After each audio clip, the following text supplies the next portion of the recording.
Ready to work out? You should have your running shoes on because we're going to be going straight into the aerobics in a little while and you won't want to stop to put your shoes on. Right now we're going to start with the warm-up.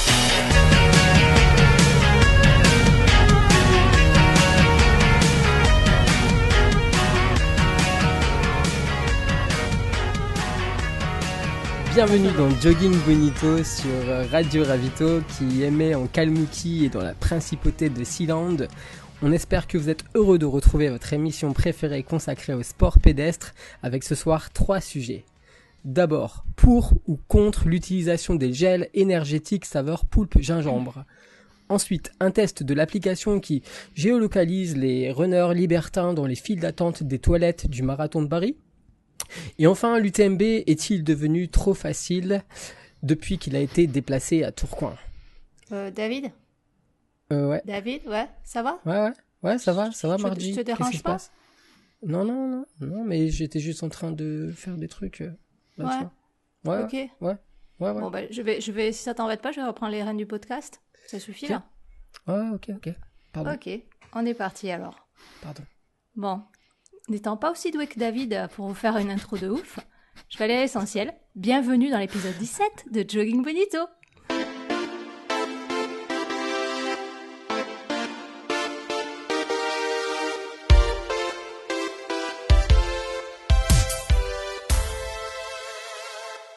Nous sommes heureux d'avoir pu constater votre enthousiasme face à nos changements de rôle sur l'épisode précédent.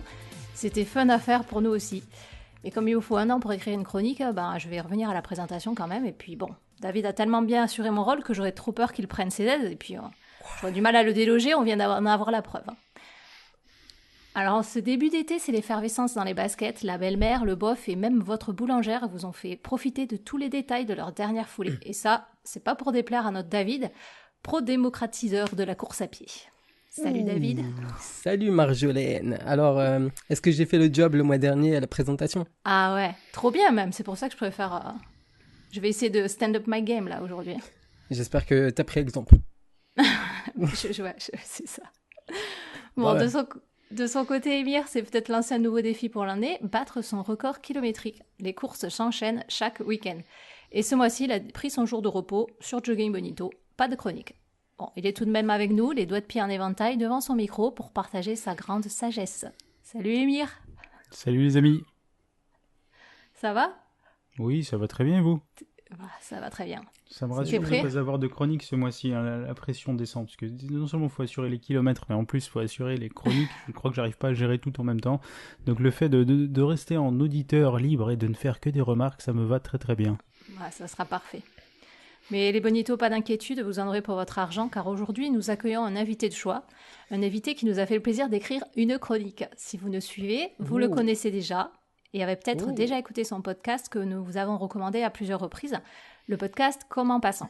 Nous avons le plaisir d'avoir Xavier avec nous. Salut Xavier, merci d'être là. Bonjour. Merci de m'inviter. Salut. J'espère que tout va bien. C'est cool d'être là. Oui, j'ai le trac, je vous avoue. Ah il faut pas. C'est nous qui avons le trac. On va essayer d'être à ton niveau. Te déglinguer.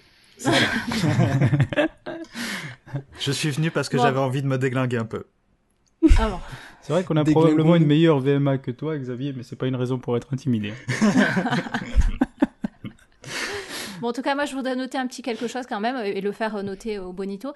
C'est que Xavier avait écrit et partagé sa chronique 1 mois à l'avance. Je répète. Comme moi. 1 mois. Ouais, c'est ça. Exactement comme moi, ça tombe super bien. J'ai pris exemple sur David. Rien que pour ça, moi, je suis OK pour que Xavier revienne. Déjà. Moi, je propose qu'on place plein de termes un peu difficiles en course à pied pour tout de suite... pour le mettre dans Centrer l'ambiance. le niveau, voilà. C'est ça.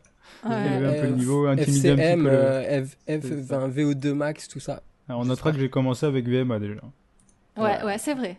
Ouais, j'ai eu le temps j'ai eu le temps de regarder sur Google ce que ça voulait dire.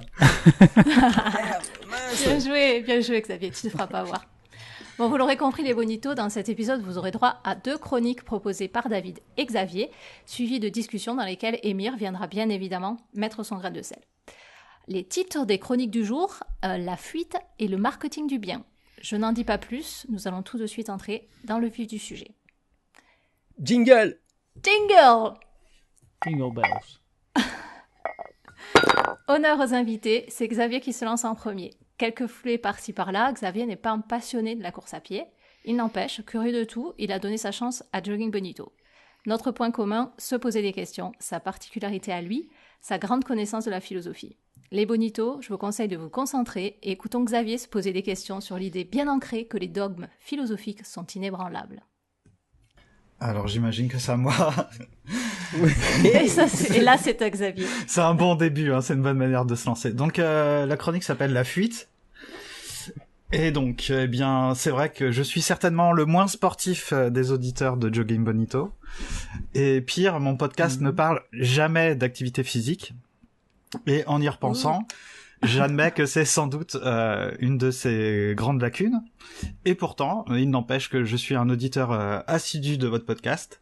Et bizarrement, peut-être, je me sens très proche de votre façon de parler de course à pied. Alors, en fait, c'est un peu comme si Jogging Bonito faisait un peu la même chose que moi, mais moi je suis assis dans l'herbe, sous un arbre, en train de glander un peu, et je regarde Marjolaine, David et Émir passer. Eux en sont à leur 100e kilomètre, alors que moi, j'ai pas bougé d'un pouce. Bon, laissez-moi réfléchir un petit peu. En fait, il m'arrive de parler de chemin, de marche, de voyage. Je ne suis peut-être pas si encrouté que ça. Mais il faut dire aussi qu'aucun de mes philosophes ni écrivains que j'aime lire n'a érigé l'absence de sport comme modèle. Mieux encore, Nietzsche, le penseur allemand, un bien étrange philosophe pour qui a tenté de le lire, dit dans une maxime que les grandes pensées viennent en marchant. C'est dans Le Crépuscule des idoles. J'ai pris un peu cette maxime à la lettre depuis longtemps. Et après tout, c'est pas du tout nouveau, ça date pas de Nietzsche. Les élèves du lycée d'Aristote, le lycée c'est le nom qu'on donnait à l'école d'Aristote, se nommaient déjà les péripatéticiens. C'est-à-dire, il vaut mieux expliquer, ceux qui aiment se promener en discutant. Ça vient du grec péripatétikos et ça a aussi donné le nom des péripatéticiennes, mais c'est pas le même métier. Les élèves d'Aristote ne faisaient pas le trottoir, ils faisaient simplement, au lieu de faire cours dans une classe, alors, il le faisait peut-être, hein, j'en sais rien, j'étais pas là, mais en tout cas, maître et disciple marchaient en discourant. On va vérifier tout ça. Ouais. Ah, j'ai écrit ça sans savoir. Des écoles grecques, sans oublier le tout cool Pantarei de Héraclite, du bateau ivre de Rimbaud, du promeneur solitaire de Rousseau, du voyageur et son ombre de Nietzsche, des marches presque fantastiques, périlleuses dans les romans de Victor Hugo, du randonneur en forêt de Descartes, du somnambule de Spinoza, des balades de Proust dans les chemins de campagne. On n'en finirait pas de citer des exemples. Littérature et philosophie nous ont toujours fait admirer des scènes dynamiques plutôt que des gravures figées. Lorsque j'ai dû choisir un sujet de mémoire à l'université, il aurait été commode, bon j'avoue plus ou moins, hein, de rédiger le énième travail sur le rôle des idées régulatrices dans la critique de la faculté de juger chez Kant, de comparer la raison entre tel et tel penseur, de résumer un concept chez un philosophe. Moi j'ai choisi alors la fuite comme sujet. Alors j'explique un petit peu pourquoi. Là où certains voient dans la philosophie un ensemble de systèmes soutenus par des écoles à doctrine, je voyais, et je vois toujours, des édifices qui s'affaissent, des concepts en équilibre, tant qu'on ne vient pas rompre cet équilibre artisanal en y ajoutant, je sais pas moi, une pièce manquante. Là où certains maintiennent la philosophie tel un monument, à coups de rustine, de colle, de sparadrap, d'autres, parce que je vous rassure, il n'y a pas que moi, hein, s'en moquent que tout s'écroule tel un temple antique. Les statues peuvent tomber, les systèmes peuvent se fissurer, les concepts peuvent perdre leur perfection. Ça n'est pas un mal pour la philosophie. Si l'édifice Descartes, par exemple, s'écroule, ça signifie pas que Descartes ne mérite plus du tout le titre de philosophe, ou alors qu'il faut plus que l'étudier qu'à titre de personnage de l'histoire des idées. Il faut encore moins ne pas voir que quelque chose d'important s'est effondré, et réparer l'édifice de façon illusoire pour défendre coûte que coûte l'école, comme s'il s'agissait d'être d'une école, et comme s'il s'agissait de suivre la bonne doctrine. Y a-t-il coureur, bon vous allez me dire si c'est une comparaison qui tient la route, mais y a-t-il coureur qui s'obstine à courir avec de vieilles paires de godasses qui lui font mal aux pieds, avec lesquelles il n'avance plus aussi vite qu'auparavant, sous prétexte qu'elles étaient à la mode il y a 10 ans? Oui, Émir. Objection. Tout fait. La vérité, c'est que le philosophique n'est pas l'édifice même. Quand Voltaire, dans Micromégas, se moque des philosophes qui fabriquent des systèmes au moindre affolement, je pense qu'il a conscience que, de tous les textes dont il est l'auteur, son dictionnaire philosophique est le moins philosophique. Tout édifice sent un jour le renfermer. Il faut ouvrir les fenêtres, créer le courant d'air, laisser la pluie battre la pierre, le vent secouer la charpente. Voltaire nous indique également que c'est par mesure de sécurité, pour se rassurer, que l'on en vient à créer des systèmes. Ce qui est philosophique dans un système, vous me dites si je vous perds. Ce qui est ça va. Ce qui est philosophique dans un système, que ce soit Descartes ou un autre. Bon, moi j'aime bien prendre Descartes en exemple parce que j'ai l'impression que c'est pour nous Français en tout cas le philosophe par excellence, et parce que je l'aime bien en plus, et parce qu'on lui fait souvent du tort en le réduisant à ce qu'il n'est pas, à savoir un cartésien. Et ce qui est philosophique, ce ne sont pas les concepts bien dessinés qu'on enferme dans un bâtiment qui serait le système, mais ce qui va s'en échapper tôt ou tard. Tôt ou tard, le « je pense donc je suis » va se faire malmener. Tôt ou tard, les soi-disant preuves de l'existence de Dieu vont être attaquées. Tôt ou tard, l'âme et le corps comme deux substances distinctes ne tiendront plus en place, là où on les avait exposées avant, comme dans un musée des concepts. Dans un sens pratique, la fuite, s'il y a un concept de fuite, moi je prétends pas être un grand philosophe, mais ce ne serait pas de passer d'un système à un autre pour échapper à la catastrophe, passer son temps en gros à s'abriter sous un nouvel édifice quand l'ancien ne tient plus debout, mais penser en dehors de tout édifice. S'il y a un concept philosophique de fuite, ce serait pas d'établir, vous voyez, de système, mais ne plus prononcer le mot doctrine. Le mouvement me semble, moi, déjà en marche depuis longtemps. On est peu à peu passé d'ouvrages qui s'appelaient traités philosophiques à des ouvrages moins prétentieux, à une simple enquête. On a abandonné les titres trop pompeux, trop lourds, trop prétentieux pour des titres plus humbles, on va dire. Tout en gardant l'arrogance d'avoir quelque chose à penser, bien sûr, parce que un penseur sans arrogance, ce serait un peu... comme un coureur qui court juste pour suivre les autres, genre pas trop vite, il se met un peu derrière, il suit. Et au XXe siècle, on a vu des philosophes comme Châtelet, Foucault et Deleuze penser sans proposer du tout de système. Dans le contexte de la compétition sportive, je me risque à dire que celui qui bat un record de vitesse ne montre pas aux autres qu'il faut faire comme lui, mais il indique qu'on peut faire mieux, et donc autrement. Les penseurs, eux, courent ensemble, mais à différentes époques. En tout cas, c'est comme ça que j'ai toujours vu un peu la philosophie, c'est un genre de relais spatio-temporel. Le but n'est pas d'être le premier arrivé à la vérité, ça c'est une ancienne image de la philosophie, mais par un effort individuel, d'augmenter les kilomètres parcourus, et surtout de créer des méthodes nouvelles pour arpenter les pistes déjà empruntées. En gros, il y a des choses qui sont vieilles, mais c'est pas parce qu'elles sont vieilles qu'il n'y a pas à revenir sur elles, quoi. Le philosophe est un genre d'archer. Pour reprendre l'image de Nietzsche, le philosophe ramasse la flèche décochée par un autre penseur avant lui, pour la lancer à son tour un peu plus loin, et ainsi de suite. Et pour finir ma chronique, je souhaite prêcher pour ma paroisse en vous disant que si la philosophie ne rend pas les hommes libres, elle n'est possible, en tout cas c'est ce que je crois, que pour les esprits libres. Il y a bien des points communs, à mon avis, entre le libre penseur et celui qui prend la poudre d'escampette ou la clé des champs, enfin bref, le coureur libre. Donc bref, un dernier conseil, lisez vite les philosophes, et pas ceux qui prétendent vous les expliquer en les vulgarisant, car à mon sens, c'est très polémique de dire ça, mais pour moi, il n'y a aucun vulgarisateur qui va vous faire rentrer vraiment dans la philosophie, faut attaquer directement les philosophes. Voilà. Ok, merci beaucoup. Libre penseur, coureur libre.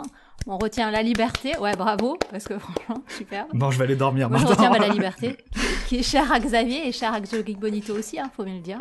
On comprend mieux pourquoi, qu'est-ce qu'il nous a reproché.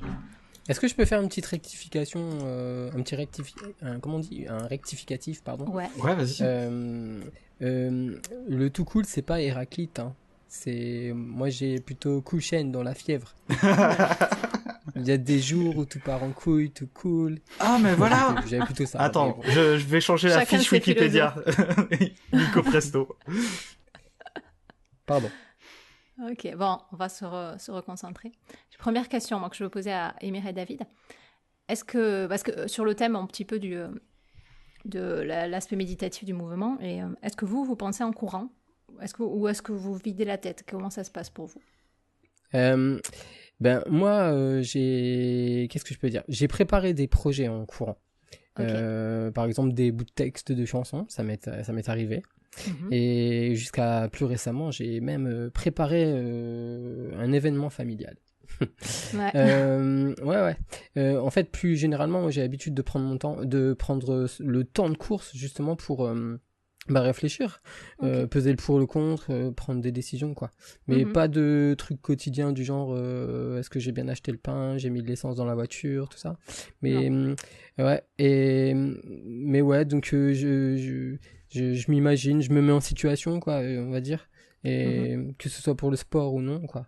Et puis voilà, j'en ai parlé récemment avec ma démarche de courir en pleine conscience Ouais, quoi. Enfin, justement, ouais. j'essaye de canaliser, tu sais, mes pensées, me concentrer sur le moment présent. Ok. Voilà, Et la quoi. course à pied t'aide à faire ça? Je m'en sers, ouais. Tu t'en sers, ouais. Et toi, Émir? Ça m'arrive énormément de penser en courant, en particulier quand les courses sont longues. En fait, c'est Ouais. même pas en particulier, c'est uniquement quand les courses sont longues, parce que quand elles sont courtes, en général, je les partage avec des personnes et du coup, je suis pas dans mes pensées. Ok. Quand les courses sont super longues, ça arrive que je pense, mais en général, c'est pendant les moments où je suis seul et en relative zone de confort. Je dis bien relative, hein, parce que quand je suis pas en zone de confort, j'arrive pas à penser puisque je me concentre sur l'effort. Donc ça reste quand même assez peu de temps où j'arrive à penser pleinement et me concentrer sur la pensée et donc produire des choses. Ok. Mais ces moments-là, ça arrive. Et dans les cas où ça arrive, effectivement, enfin, je pense que j'ai des réflexions un petit peu de fond. Et ça arrive très souvent que ça tourne autour de la course à pied elle-même. Le pourquoi est-ce que je suis en train de faire ce que je fais en ce moment. Parce qu'en général, quand j'y pense, c'est que je suis sur une course très longue et je me dis le pourquoi je suis là et j'essaye de m'en convaincre, ce qui m'aide mentalement.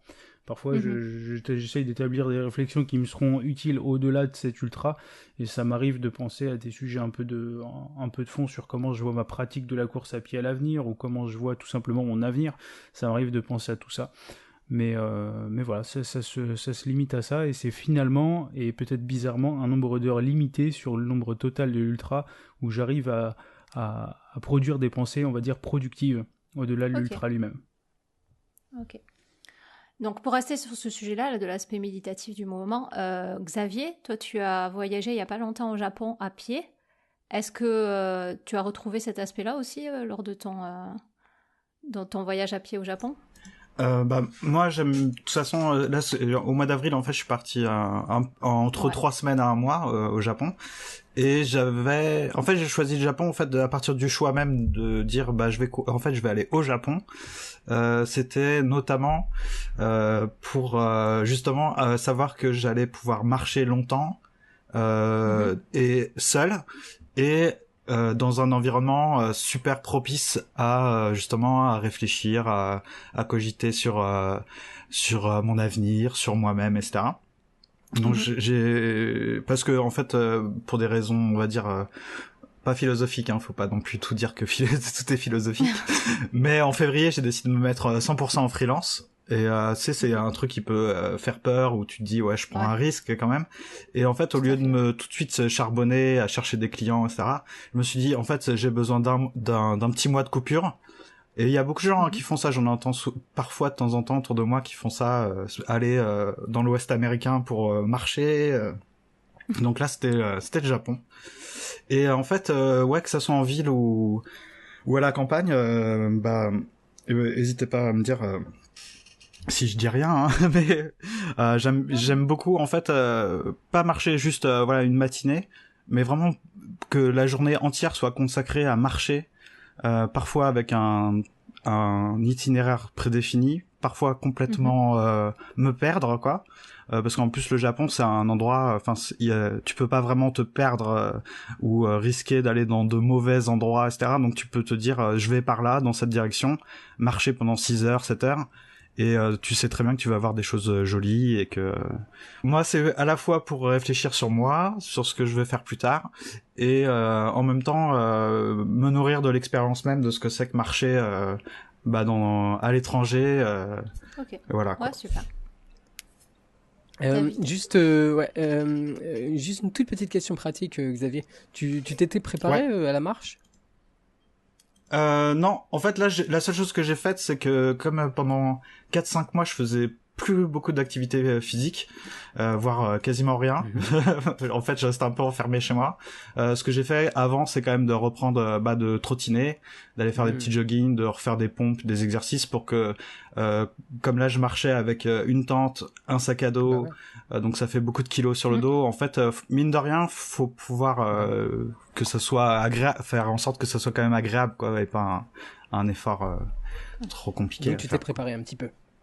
Et donc je me suis préparé un petit peu, Training plan. C'est bien. Ouais, à ma manière. Et pour revenir à ce que tu disais dans ta chronique, est-ce que tu as une idée de comment ça se fait que certains philosophes, ils ont commencé à choisir de se mettre en mouvement, de marcher notamment pour penser? Est-ce qu'il y a une explication à ça? En fait, historiquement, je pense qu'il n'y a pas d'explication, parce que, à ma connaissance, après, c'est toujours compliqué, parce qu'il y a sûrement des érudits qui ont la réponse, mais moi, j'ai jamais appris en cours. Autant ça, on te l'apprend quand tu suis des cours sur Aristote à la fac. Autant personne, il n'y a pas de texte où Aristote a dit, voilà, c'est ma manière pédagogique, etc.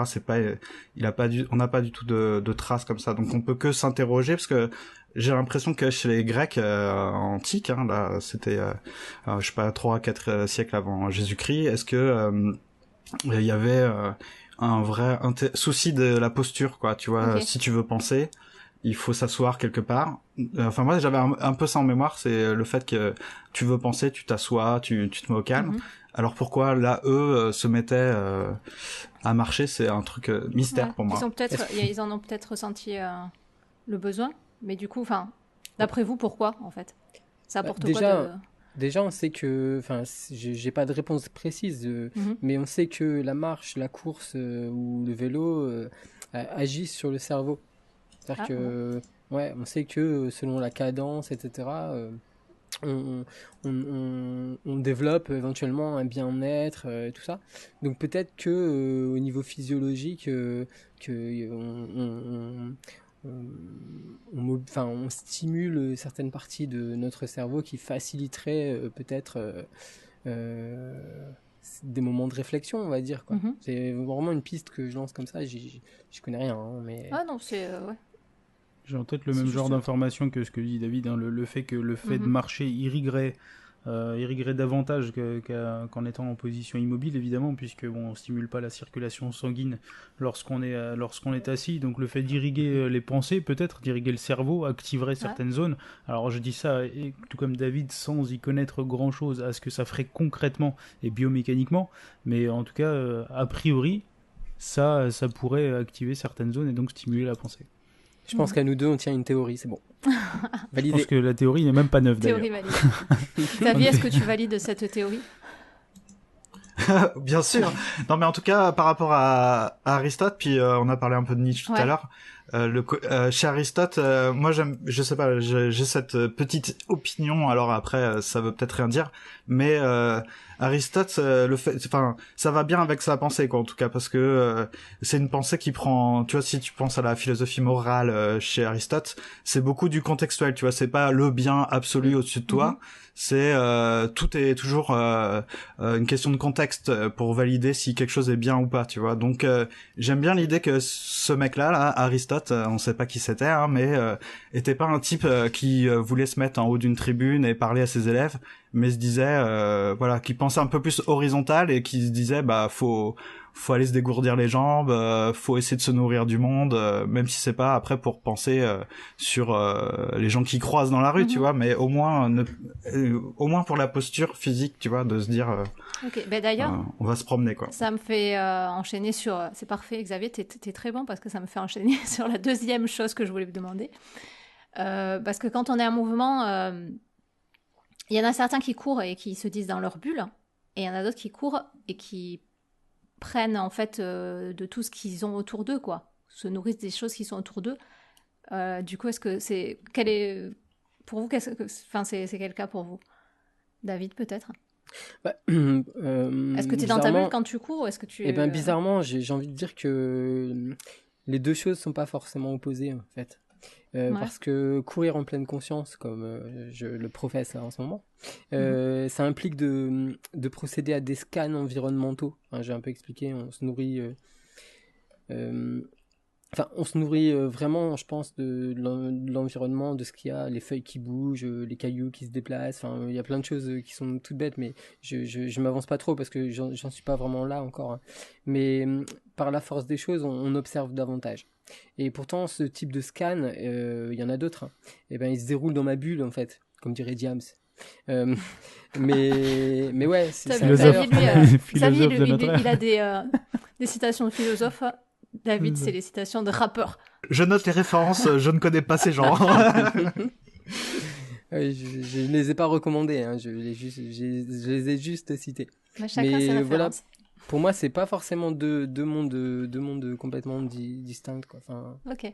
Enfin, c'est pas deux choses contraires, quoi, qui ne peuvent pas... Non, mais ça peut être... peut-être que ça peut être l'un, et puis ça peut être l'autre, mais pour moi, ça peut être les deux aussi. Tu vois. Ok, ouais.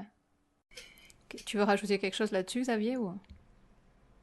Non, mais j'ai un peu la même expérience quand je marche longtemps ou quand moi-même je vais courir mes petits kilomètres. C'est-à-dire que il y a un côté un peu descendre dans le réel. Tu vois, ne pas être trop perché dans ses pensées. Faut observer ce qui se passe autour, être un peu à l'affût autant de ce qui se passe à l'extérieur qu'à l'intérieur, quoi. Exactement.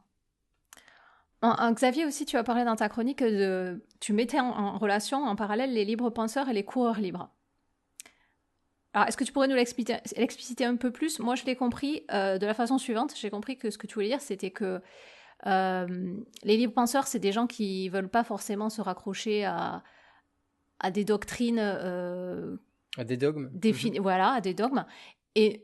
le parallèle avec le coureur libre, c'est les coureurs qui n'ont pas forcément envie de suivre un cadre ou des règles qui ont été dictées, on ne sait par qui, depuis le commencement de la course à pied. Est-ce que c'est ça que tu voulais mettre en parallèle ? Oui. Oui. J'ai envie de répondre juste oui. Parce que c'est vrai que c'est chaud, mine de rien, comme parallèle. Mais en tout cas, le côté course à pied, je connais pas assez l'univers des coureurs, tu vois, pour tisser des liens super concrets. C'est peut-être pour ça que c'est un peu difficile de rapprocher les deux choses, quoi. Mais le penseur libre, bon, d'ailleurs, il y a des comment dire, des systèmes, des organisations qui qui se définissent par rapport à ça, d'être des libres penseurs, c'est-à-dire je pense aux francs-maçons, c'est peut-être un mot qu'il faut pas prononcer dans les podcasts, mais la franc-maçonnerie, c'est du syncrétisme, tu vois, ça vient se servir de beaucoup de disciplines différentes. Et en philosophie, je dis pas que c'est très proche, parce que j'y connais rien en franc-maçonnerie, mais un penseur, il a aucune raison valable, normalement, de simplement suivre ce que dit une doctrine, tu vois. Il s'agit pas du tout d'être dans une école et de suivre, d'être formé à une manière de penser. Il y a aucun philosophe qui a fait ça. Tous les philosophes ont eu leur on va dire leur maître à penser un peu, tu vois, soit parce qu'ils l'ont rencontré physiquement, soit parce que ils étaient fans de cette façon de penser. T'as ça aussi en littérature, hein, t'as Proust qui en parle dans la recherche du temps perdu, tu vois, d'être amoureux d'un écrivain, et puis arrive à un moment où en fait tu vas au-delà, tu tournes une page. Alors Proust, je sais pas si je peux peut-être vous parler de ça, peut-être que Proust a une manière que j'aime bien, j'en ai déjà parlé dans mon podcast, mais de dire que ça peut peut-être vous aider après pour la suite du sujet. Lui, à un moment donné, il s'est aperçu que l'auteur qu'il aimait lire, il aimait le lire parce qu'il y reconnaissait ses propres idées finalement. Tu vois, c'était une sorte de reconnaissance. Il lisait un truc, il se disait ah ouais, je pense la même chose, donc c'est cool. Et puis est arrivé un autre auteur qu'il a découvert où là, eh bien, justement, il se reconnaissait plus. Et il arrivait pas à comprendre ce qu'il avait sous les yeux, tu vois. Et c'est à partir de ce moment-là où il s'est dit, bah en fait, c'est ça qui me remplit de joie et puis qui me donne envie d'écrire et de penser, tu vois. C'est d'arriver vers quelque chose que je comprends pas.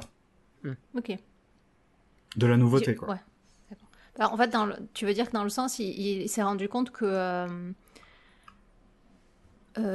finalement c'était trop facile de rester. Ouais. d'une certaine manière, c'est ça. Il était dans on pourrait dire une zone de confort. Ouais, mais ouais. Et puis, bravo. Bravo, c'est interdit. c'est interdit. Non, mais c'est ouais. Enfin, si tu voulais marketer ça, ce serait ça, hein, de dire, voilà, t'es dans une zone de confort parce que tu lis des choses que t'aimes bien, dans lesquelles tu te reconnais, et puis arrive quelque chose, tu te reconnais pas, et là tu prends un risque, mais ça te fait en évoluer, vaut le coup. comme Ça la te zone fait de évoluer. confort, quoi. Pardon. Ouais, je suis consterné. Non, mais le coureur libre, pour en revenir à lui aussi, pour moi, c'est celui qui étend le champ des possibles par son sport, quoi. Enfin, qui se limite pas juste à poser un pied devant l'autre, quoi. Il pense son sport, il réfléchit et il s'imprègne aussi des autres aussi pour multiplier les façons de pratiquer. Par exemple, il se dit que le résultat ou la performance, c'est pas uniquement des chiffres. Il y a d'autres critères comme le fait de se sentir maîtrisé, de sentir qu'on maîtrise ce qu'on a fait, en fait, qu'on a maîtrisé ce qu'on a fait, qu'on n'a pas subi, comme le fait aussi d'améliorer ses sensations, de rester lucide aussi, et de pas s'abîmer ou de dominer ses émotions, sa douleur. Et je pense que c'est un élargissement de perspective qui pour moi me fait dire que il y a un parallèle possible, quoi, entre ce que vient de dire Xavier. Puis c'est prendre en main sa propre pratique, hein, plutôt que de suivre seulement des choses qu'on nous dit de faire. Ah oui, je pense qu'Émir, qui est quand même qui adore les choses à suivre, etc. Je pense que tu as quelque chose à dire là-dessus, Émir. Oui, en fait, j'ai une réflexion à partager, c'est que je me demandais si Xavier, d'ailleurs, tu peux rebondir dessus, c'est est-ce que, pour moi, en course à pied, très clairement, quand on vient d'arriver dans le domaine, quand on débute totalement, et c'est peut-être pareil en philosophie, tu débarques, tu suis, en principe. Sauf si vraiment t'es déjà hyper mature dans le domaine, mais ce qui en fait est un non-sens quand tu viens d'arriver. Je veux dire, si t'es hyper mature dans tes pensées sur un sujet, ou si t'es hyper cloisonné et que tu t'intéresses pas à ce qui se fait déjà, auquel cas tu peux être libre alors que tu débutes, est-ce que c'est pas plus difficile d'être libre justement quand tu débutes, puisque en priori quand tu débutes tu débarques et tu dis tiens qu'est-ce qui se fait dans ce domaine, et là tu as tendance à te positionner en tant que suiveur et donc pas vraiment en coureur libre. Est-ce qu'il y a un parallèle avec la philosophie là-dessus? Ça me paraît... traditionnellement on présente pas les débuts en philosophie au sens quelqu'un qui s'ouvre à la philosophie de cette manière de libre ou pas libre. On se pose plutôt la question de est-ce que quelqu'un sent que c'est nécessaire pour lui de faire de la philo ou pas, parce que c'est pas vécu comme normalement une sorte de loisir justement, un truc qu'on pourrait faire parmi d'autres, tu vois, juste pour aller comme une discipline que tu peux piocher dans un coin, tu vois, à un côté marketing, consommation, tu vois.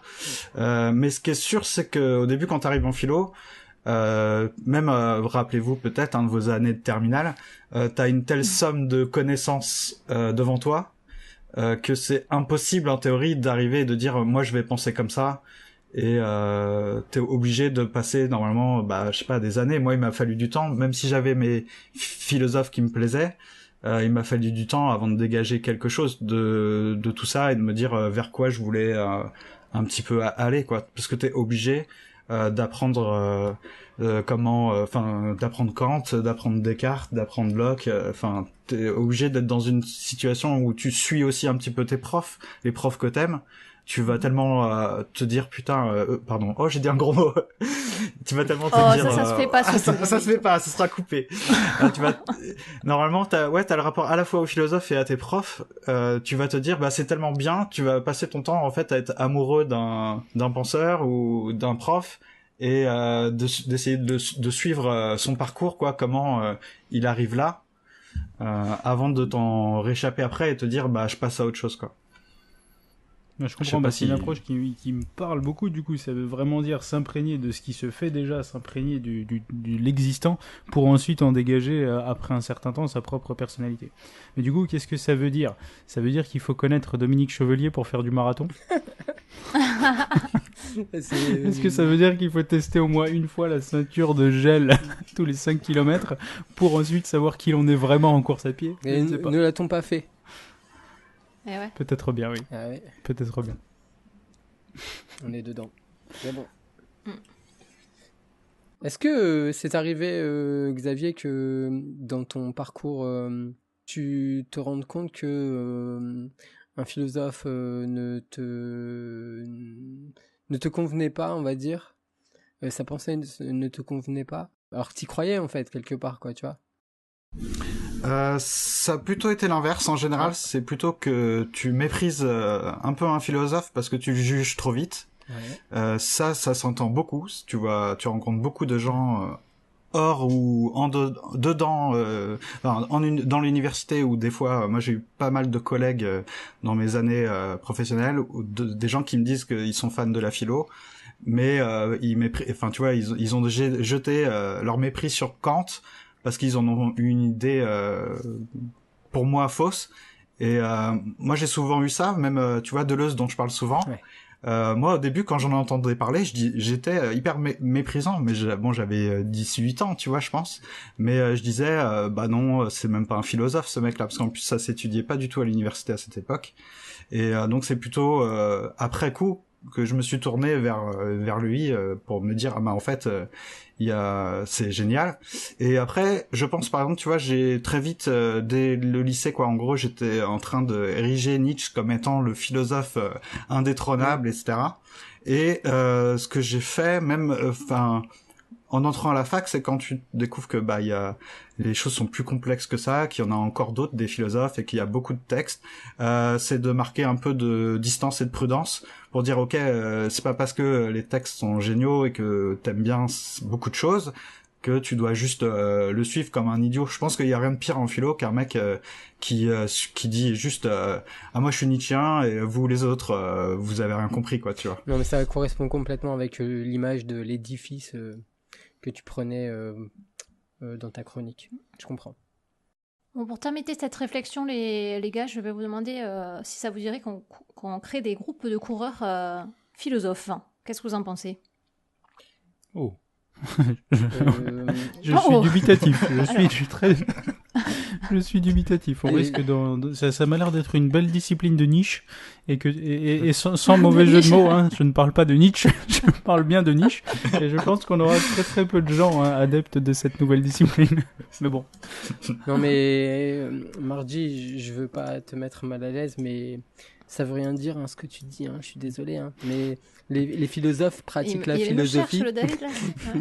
Les philosophes, eux, pratiquent la philosophie, tu vois, c'est une discipline à part entière. Et nous, on pratique le running, quoi.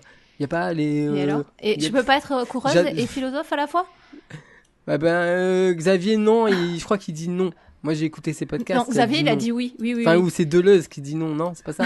En tout cas, pour le fun, j'aimerais trop voir ça, être présent pendant la première course. Mais par contre, à mon sens, ça serait vachement plus rigolo déjà, et puis pourquoi pas même plus intéressant que ce qu'on appelle des cafés philosophiques, parce que les cafés philo, c'est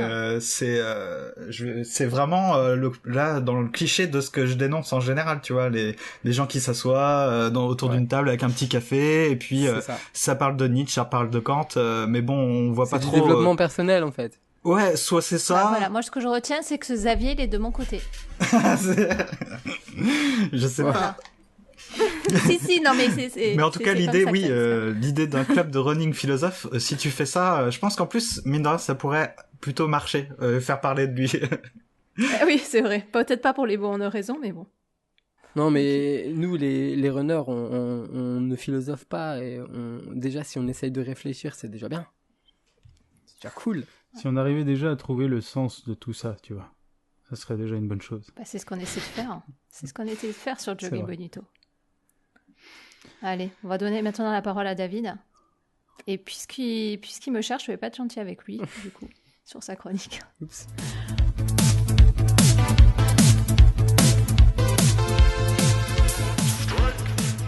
Bon, allez, David, on commence à te connaître. Prendre la défense des faibles et des opprimés, c'est ton cheval de bataille. On n'a pas attendu les réseaux sociaux pour mettre certaines personnes à l'écart, à tort ou à raison. Et les réseaux sociaux ont démultiplié le phénomène et créé une injonction communautaire à aimer certaines personnes, à en mettre d'autres de côté. Faut rester dans le rang. David nous dit ce qu'il en pense. Alors qu'on est en train d'enregistrer cet épisode, hein, Marine Leleu, un personnage dont vous avez déjà entendu parler si vous êtes un runner connecté aux réseaux sociaux, vient d'accomplir l'Enduroman, un triathlon reliant Londres à Paris, soit 140 km de course à pied, une traversée de la Manche à la nage, donc environ 40 km, et 290 km à vélo. Tout ça en un peu moins de 70 heures, ce qui constitue un record féminin de l'épreuve, s'il vous plaît. Une performance qui embarrasse une partie de la communauté, car Marine Leleu est moins connue pour ses performances que pour sa chaîne YouTube et son compte Instagram, sur lesquels elle publie ses conseils de coach, et également disponible en livre, ses aventures sportives et ses partenariats avec des marques. Alors c'est pas vraiment l'odeur du tartan du club d'athlètes de ta ville au complexe Léo Lagrange du coin, mais plus la rhétorique de la motivation bien à la mode, du style vous aurez tout ce que vous voulez si vous êtes prêt à tout donner, ou celle que j'apprécie particulièrement, les perdants se plaignent, les battants s'entraînent. C'est du peura. Un aucun. Yeah, c'est du booba.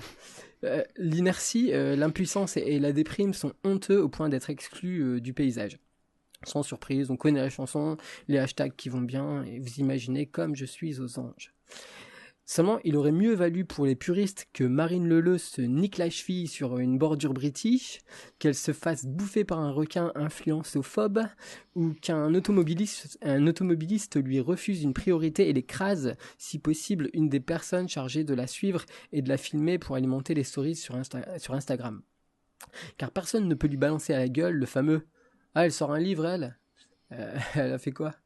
Dane, Rick Hunter est obligé de discuter avant de sortir son flingue. Alors, vous allez vous dire de quoi elle parle, cette chronique. Et moi, ouais, serein. On aimerait bien savoir. Et ouais, moi je suis serein et je vous répondrai, j'en sais rien en fait. Mais ce qui est sûr, c'est que j'ai envie de prendre la défense de ces personnes qui raflent toute l'attention médiatique et qui sont selon moi des cibles faciles sur lesquelles certains de nos congénères expriment des sentiments minables, de la vulgarité et des arguments bancals. J'ai pas dit banco.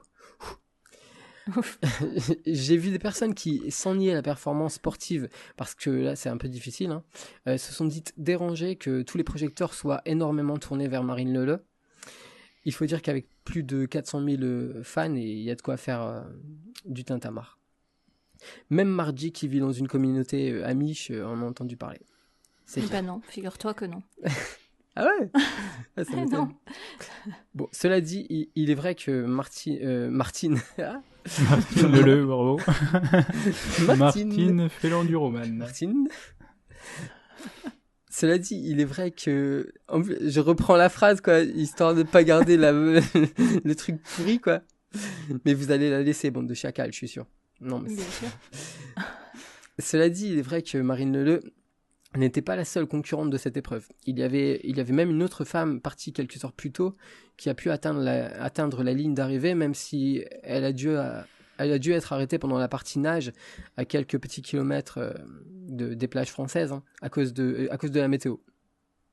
Mais Perrine Fage, ou Perrine Fages, je ne sais pas trop comment on prononce son nom, a pu aller au bout grâce à l'organisateur qui a continué à la suivre et à l'encadrer comme si elle était toujours en course. Comme quoi, c'est possible. C'est vrai que sa performance aura été éclipsée par celle de Marine Leleu et qu'il est tentant de trouver cela injuste. Je parle de Marine, mais j'aurais très bien pu parler d'Anne de Bendidou, dont j'ai défendu le livre dès le premier épisode de notre podcast. Ouais. Parce que je trouvais que les critiques infondées je trouvais que les critiques, elles étaient infondées, à son égard, donc. Où j'aurais pu prendre d'autres exemples, choisir d'autres personnes qui ont fait le choix de s'exprimer sur Internet avec plus ou moins de succès. Alors, je ne vais pas vous dévoiler si oui ou non le Télémac avait des trésors royaux à son bord en 1790, mais seulement vous dire pourquoi en réalité je n'aime pas être du côté de ceux qui guettent leur proie la bave aux lèvres.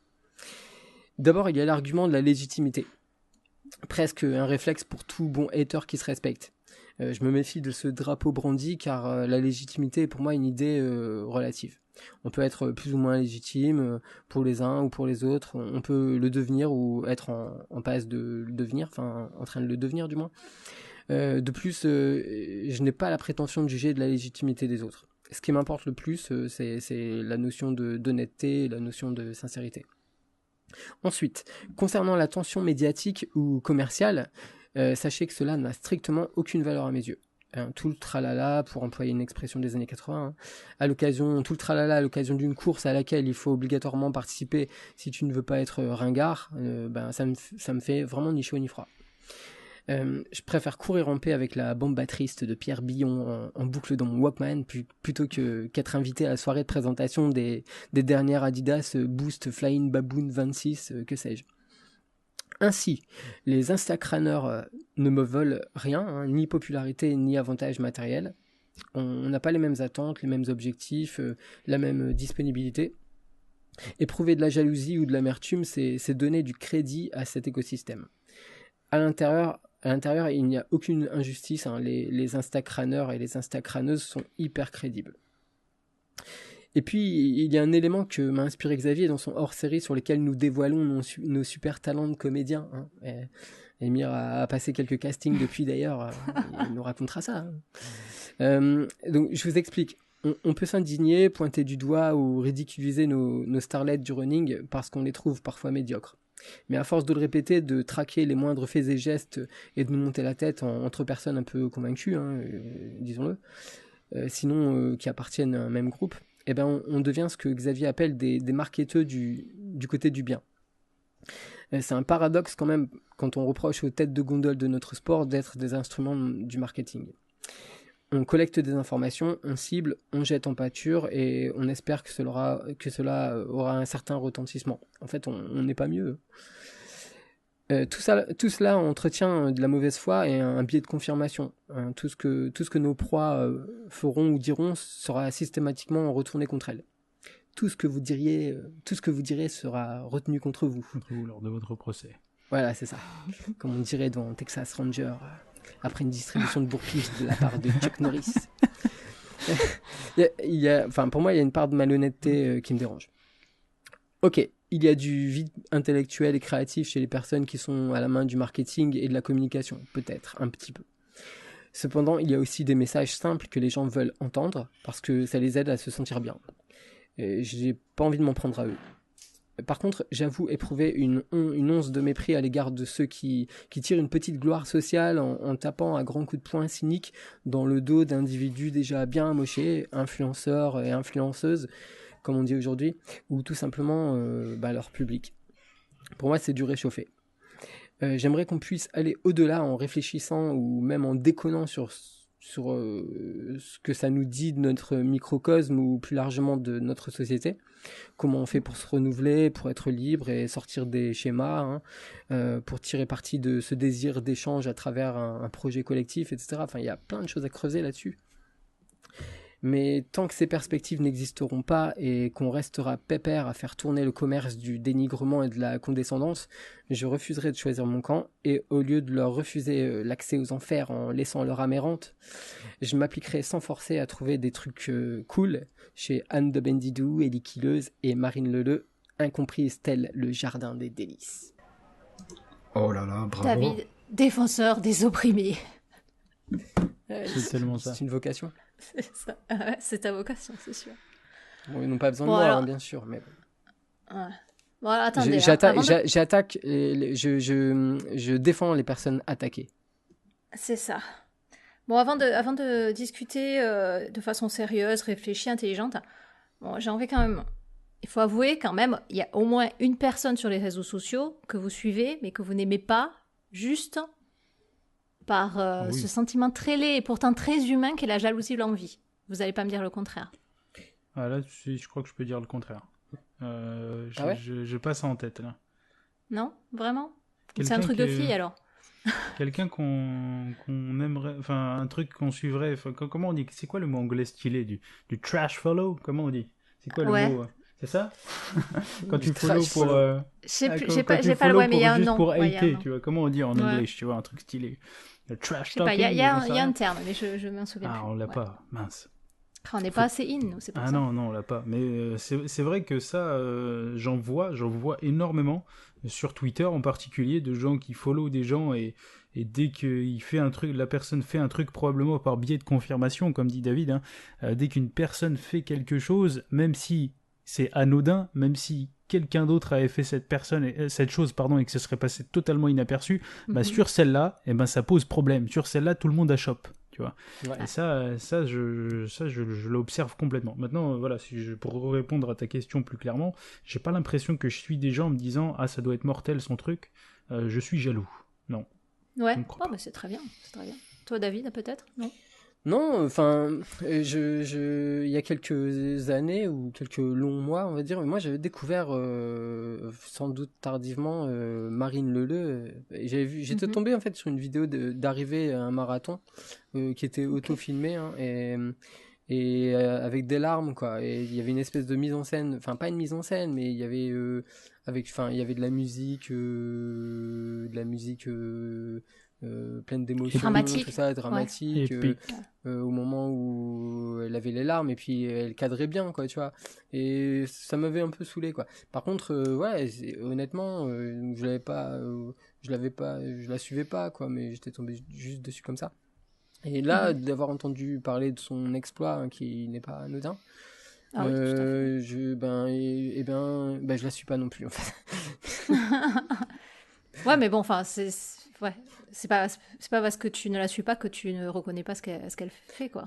Non, mais en plus, pour des personnes comme ça, enfin, quand t'es un petit peu sur les réseaux, en tout cas chez les runners connectés, on va dire, c'est parfois très difficile de passer à côté, même quand tu les suis pas, en fait, tu vois. Oui, ça c'est sûr. Oui, complètement, parce qu'on est dans une communauté où les gens, enfin, on a forcément des gens qui justement vont la suivre, puisqu'elle est très marquante dans le domaine. Et du coup, moi aussi, sans suivre directement Marine Leleu, a priori, j'aime bien ce qu'elle fait. En tout cas, j'ai absolument rien contre. J'avais pas su à l'avance qu'elle faisait l'enduroman, et donc j'ai pas eu l'idée de la suivre. En revanche, c'est juste en me baladant sur Twitter, sachant que j'ai une TL qui est très concernée par la course à pied, bah, j'ai pas pu manquer le truc. Hein. C'est un peu comme les actualités qui viennent à nous, quoi. Donc Xavier, dis-moi toi quand même que tu suis des gens et t'es jaloux aussi. Alors, est-ce que je fais du hate follow? C'est comme ça que ça s'appelle. Ouais, dis-moi, parce que les deux là ils sont parfaits, mais dis-moi que toi t'es pas parfait. Pendant ces temps. Ouais, j'avais le temps. En fait, non. La seule chose que je fais en comparaison, c'est par exemple quand en philo t'as et j'en parle de temps en temps, j'essaie de pas trop en parler justement pour être dans un côté positif et pas passer mon temps à avoir mal, à souffrir en lisant des trucs que j'aime pas. Mais c'est que j'ai au moins ouvert une fois dans ma vie, je vais les citer, mais tu vois, des Onfray, des BHL, etc. J'ai ouvert au moins une fois pour voir ce qui était vraiment écrit dedans, tu vois. Mais je vais pas les suivre sur les réseaux sociaux, ça.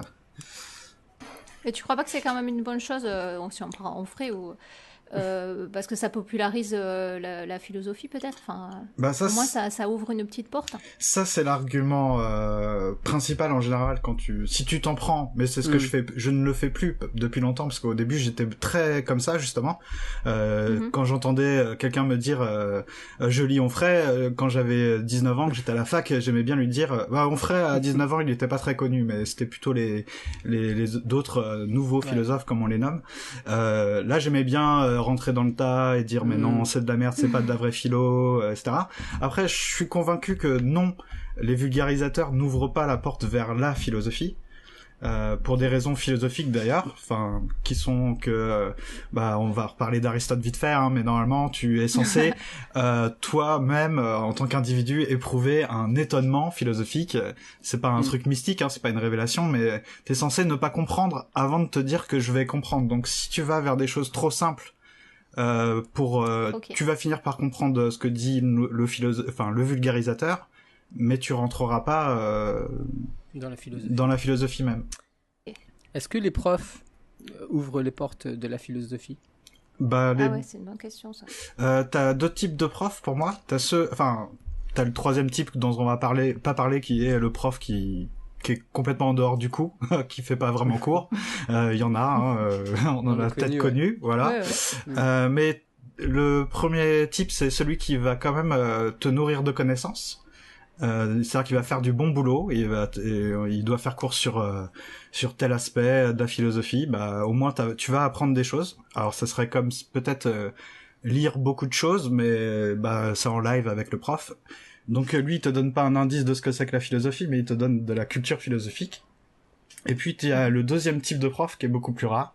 Bon, moi j'en ai eu 2-3, on va dire, qui eux vont te faire forcer à penser, quoi. Ils vont te booster ta curiosité, quoi. À chaque fois, je me souviens de certains profs où chaque cours t'avait je sais pas, des dizaines de moments où tu te disais, ah purée, c'est ça qui me fait vibrer en philosophie. Là, il y a un truc à penser, voilà. Et pour en revenir à la chronique de David et à la course à pied, est-ce qu'on peut considérer qu'il y a des vrais coureurs et d'autres personnes qui n'auraient pas le droit d'avoir ce titre de coureur? On va créer un label. Ouais, c'est ça. Oh, c'est une question. Émir, Ah, t'as cette peut-être quelque question, chose à non, dire mais là-dessus. Je peux pas, je vais m'accaparer l'émission s'il faut répondre à ça.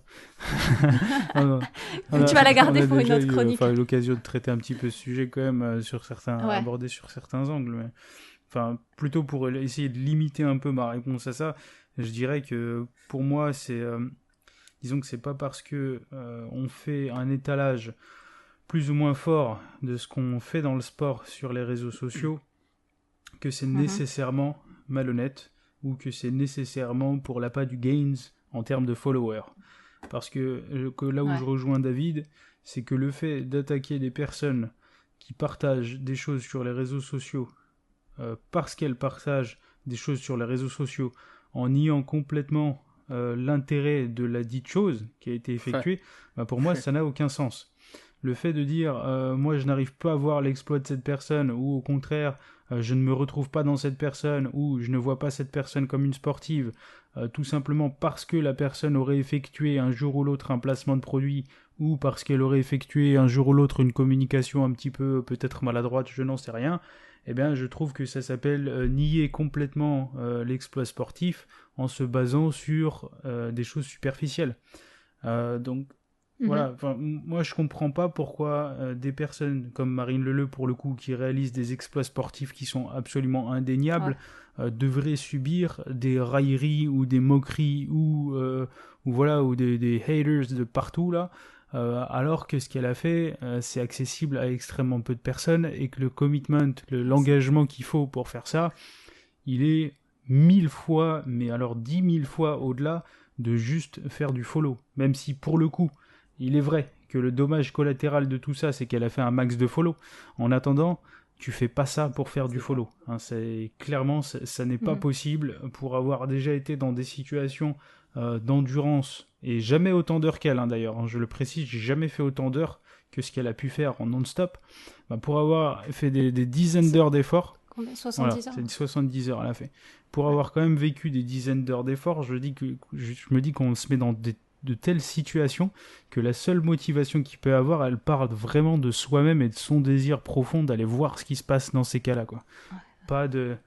Ouais, parce que je pense qu'il y a des moyens plus faciles de récupérer Bien des sûr, followers. autant faire un concours de dégustation sur Facebook, ou ouvrir, ouvrir un blister de cartes Pokémon, ça ira plus vite. Non mais sérieusement, attends les mecs... C'est pas un peu du snobisme aussi, de la part des gens qui vont critiquer tout ça? Je sais pas quelles sont les motivations. À vrai dire, j'ai du mal à trouver un hater qui prend le temps d'expliquer convenablement s'il y a vraiment du fond dans sa pensée.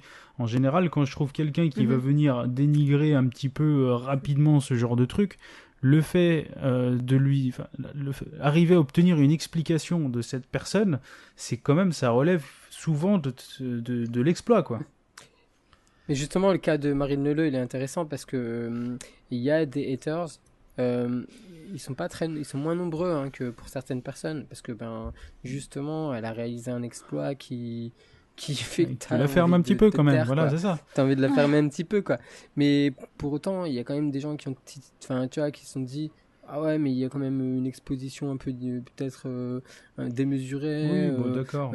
Elle a pu faire de l'ombre à d'autres personnes et tout. Non, mais on aurait tort, de toute façon, de lui rentrer dedans, c'est évident. Mais pour ce qu'elle fait à côté, etc. Mais en même temps, même une autre personne qui n'aurait pas fait le quart de ce qu'elle a fait, je maintiens que Oui, tout comme je pense avoir compris Xavier, que quelquefois ça peut être drôle, quoi, mais qu'après, quand on est dans l'acharnement, on market un petit peu ça finalement, quoi, tu vois, on en fait aussi notre propre fonds de commerce, on se ligue contre ces personnes, et est-ce que c'est mieux en fait, tu vois, est-ce que c'est mieux? Moi je choisis pas mon camp là, tu vois, pour le coup. Non, clairement c'est pas mieux. Si tu veux,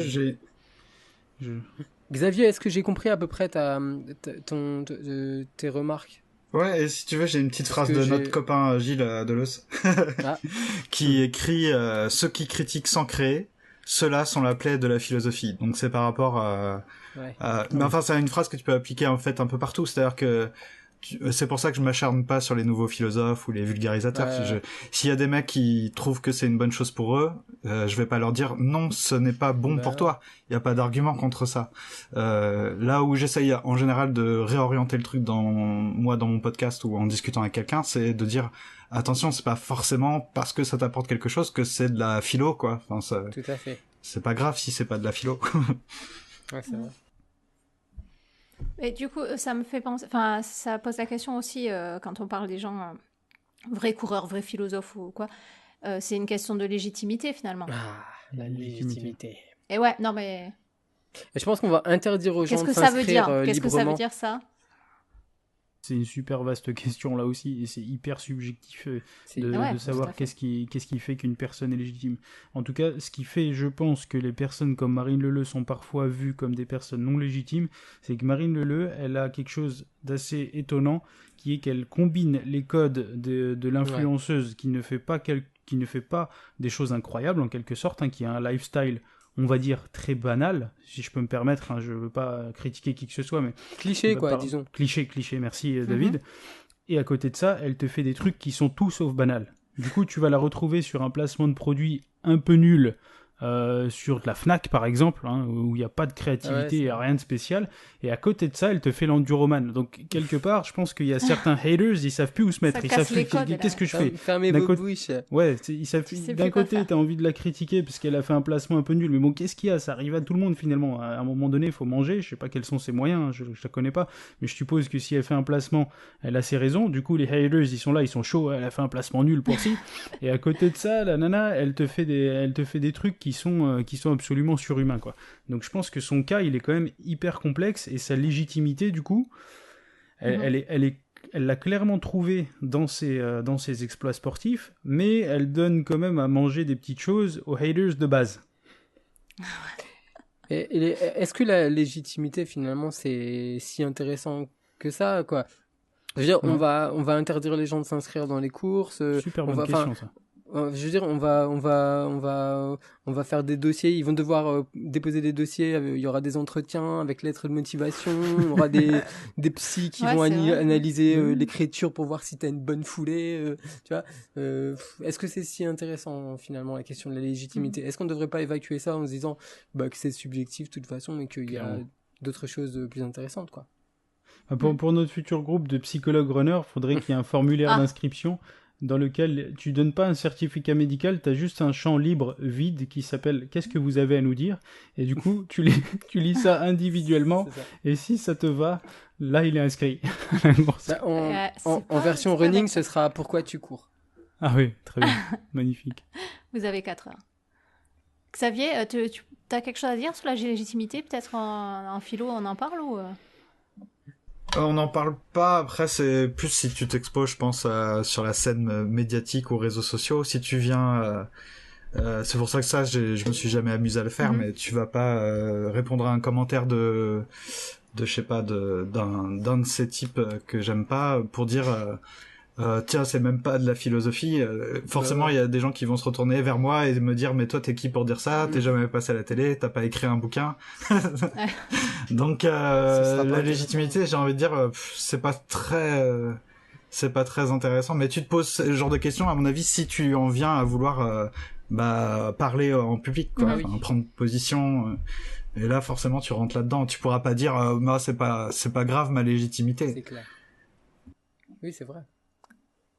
C'est vrai que la légitimité est immédiatement liée à la prise de parole en public ou au fait de publiquement faire... Si tu fais ton propre truc, t'as jamais besoin de te poser la question de la légitimité, c'est sûr. Légitimité vient avec le moment où tu te positionnes en personnage public, en conseiller ou en critique. Qui es-tu pour faire ceci ? La question se pose qu'au moment où tu prends un certain engagement public, clairement. Ouais, je pense qu'il y a un côté... Enfin, moi, je vois par exemple par rapport à la philo et par rapport à mon podcast, j'ai jamais dit « Ceci est un podcast de philosophie, je suis philosophe, je vais vous expliquer ce qu'est la philosophie. » Je dis pas ça du tout parce que je pense pas. Donc moi, je me dis que dans ce cas-là, j'ai pas en plus besoin de me justifier.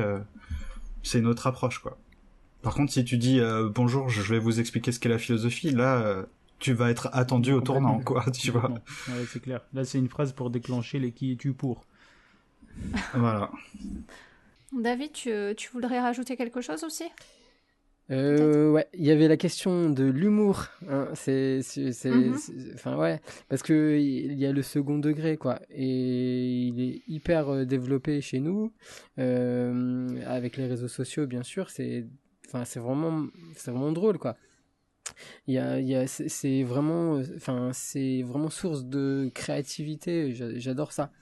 Et ce qui me chagrine un peu, c'est que quand il y a de l'humour second degré, et je l'expérimente même personnellement, hein, il y a souvent des réactions de gens qui veulent exprimer leur accord, mais souvent leur réaction, elle est hyper premier degré, quoi.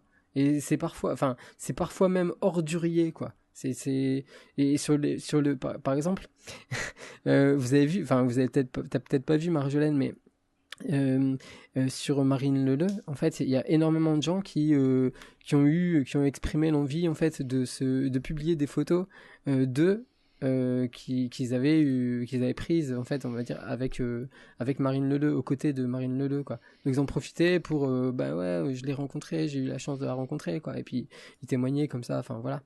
Et bon, je trouve ça marrant, en fait, de voir énormément de photos sortir comme ça. Et ce que j'ai fait, c'est dans une stories Instagram, j'ai fait un montage foireux, comme j'aime bien les faire de temps en temps, en mettant avec Marine Leleu, quoi. Mais c'était juste comme ça, quoi. C'était vraiment, il y a un petit move là, ça me fait rigoler. Ben moi aussi j'ai une photo, quoi.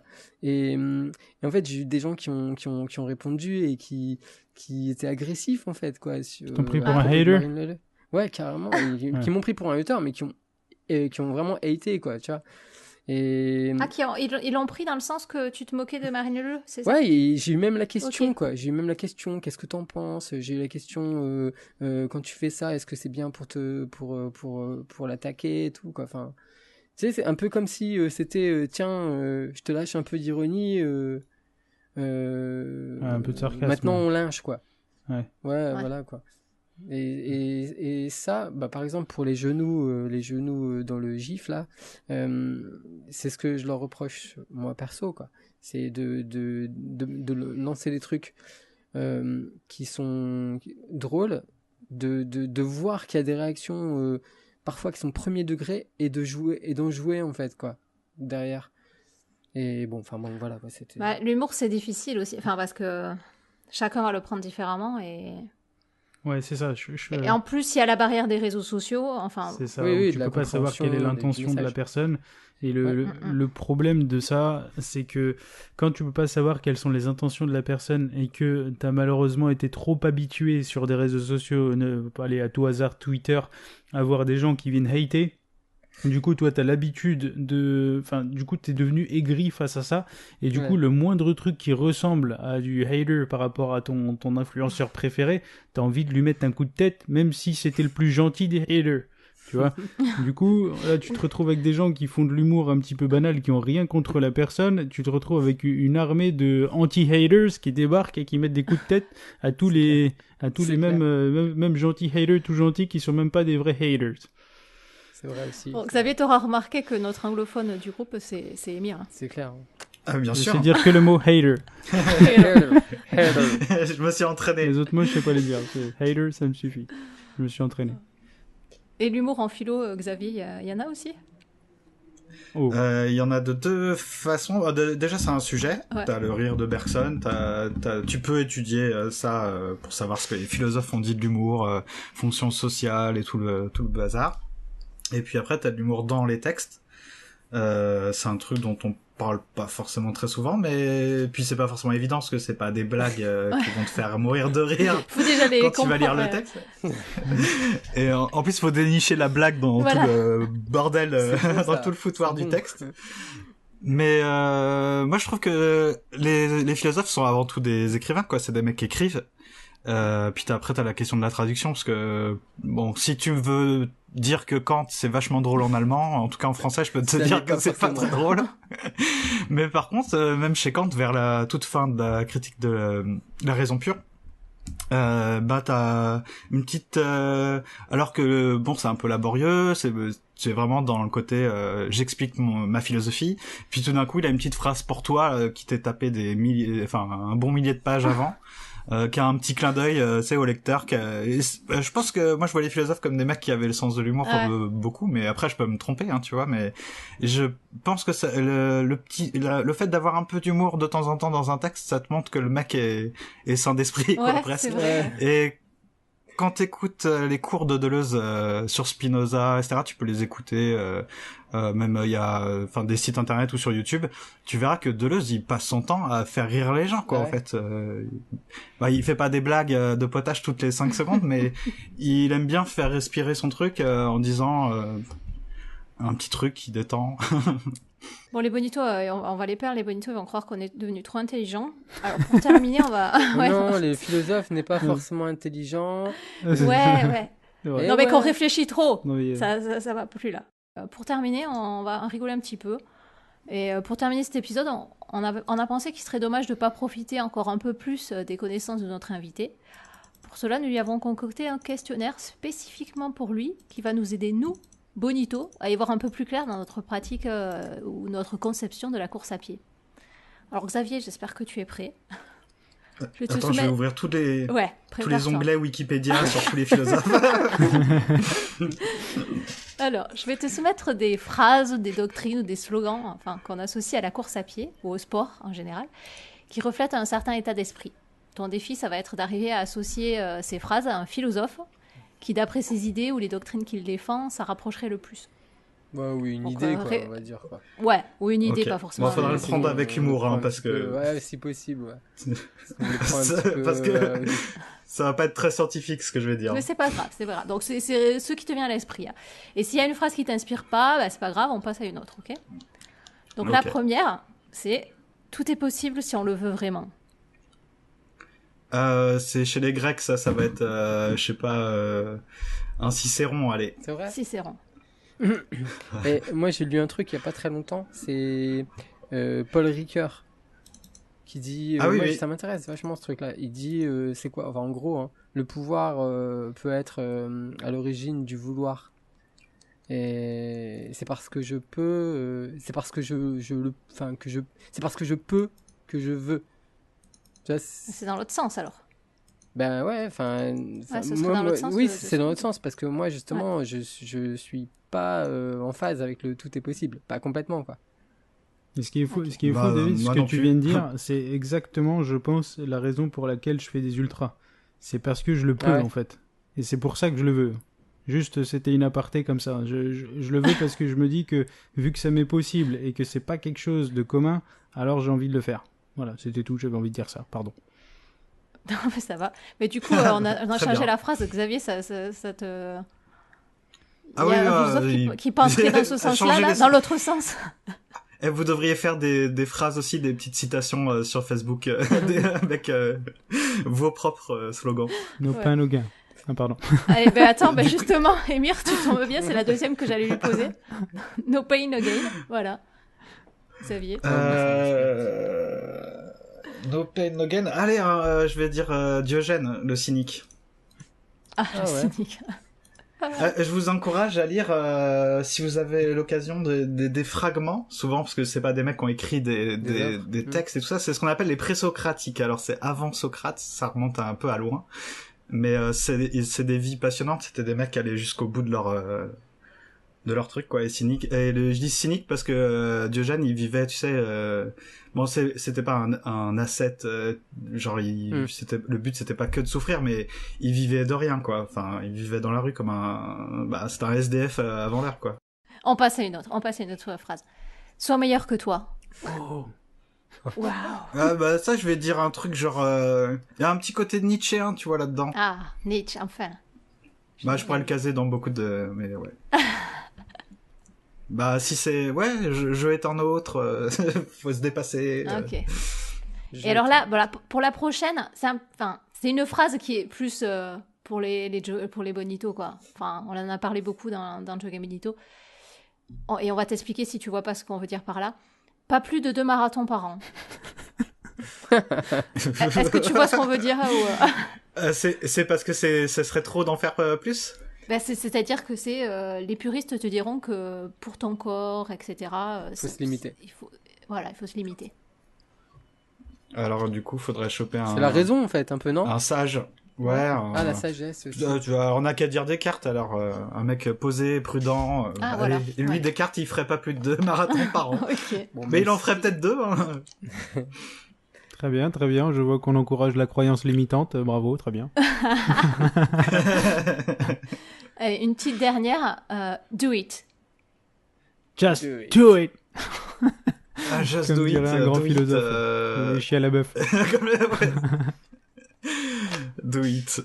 C'est un peu Xavier, ferme-la, quoi. il est extrêmement inspiré par les phrases motivational speech qu'on a dans notre domaine. Hein. Enfin, il s'en sort super bien. Oui, très bien. Il faudrait un philosophe qui se lève un peu, qui dit vas-y bouge ton cul. J'ai envie de dire que Nietzsche il va bien avec. Tu vois, chez Nietzsche tu trouverais plein de phrases de motivation. Ah ouais. Même si on les comprendrait pas forcément, mais tu vois des trucs un peu dans ce goût-là. Non, mais tu vois, ce qui ne nous tue pas nous rend plus fort, c'est un truc que tu retrouves dans des citations de motivation, alors que pris comme ça, tu sais pas forcément ce que ça veut dire chez Nietzsche. Mais j'ai envie de redire Nietzsche. Nietzsche, c'est le mec qui te fait courir. Il est bon, en fait, c'est le philosophe des coureurs, ça se trouve. Bon, et pour terminer... Pour votre club, là, ouais. Ouais, c'est ça. Et pour terminer en beauté, tu as pu expérimenter les argumentations respectives de David et Émir. Alors, quel philosophe pour Émir et quel philosophe pour David? Émir, je le vois plus comme un sage, un peu, tu vois, je vais dire au hasard. Allez, je vais dire... Là, c'est pour la blague, c'est pas du tout scientifique, hein, ce que je vais dire. Je vais dire un philosophe anglais, genre Hume. Et Nietzsche... David, je pense à Nietzsche. C'est un Nietzsche. On va caser Nietzsche partout. C'est bon. Moi, pour David, j'aurais dit Mélanie Georgiade, qui est l'auteur du concept de génération non-non, qui du coup est bien connu de David. Voilà, cette fois-ci, nous y sommes, les bonitos. C'est la fin de l'épisode. Un grand merci à Xavier pour sa participation. Ça nous a décrassé les neurones, c'est le moins qu'on puisse dire. Pour retrouver l'esprit libre de Xavier, allez faire un tour du côté de son podcast, Comme en passant. Vous pouvez également le retrouver sur les réseaux sociaux. Le mieux pour interagir avec toi, Xavier, c'est quoi? Twitter, Instagram Ouais, Twitter. Instagram, si vous voulez voir des photos du Japon. Ouais. Et puis elles sont bien. Twitter pour causer. Ok, parfait. Les bonitos, nous espérons que vous aurez apprécié autant que nous. N'oubliez pas de venir en discuter avec nous sur Discord. Et bien évidemment, venez nous témoigner votre amour sous la forme de 5 petites étoiles, accompagnées d'un commentaire sur iTunes. Xavier, merci à toi. Salut, à bientôt, j'espère. À bientôt aussi, j'espère. Oui. David et Émir, on se retrouve le mois prochain ou pas? Avec plaisir. Ah bah quand même. On va pas s'arrêter en si bon chemin. Merci beaucoup Xavier d'être venu parmi nous. J'espère que ça t'a plu. Ça m'a beaucoup plu. J'espère que j'ai assommé aucun de vos auditeurs. Pas de risque. Nous, tu nous as bien tenus éveillés en tout cas. C'est pas dit quand même. Merci infiniment. Ouais. Allez, à bientôt les bonitos. À très bientôt. Bye. Ciao. Bye.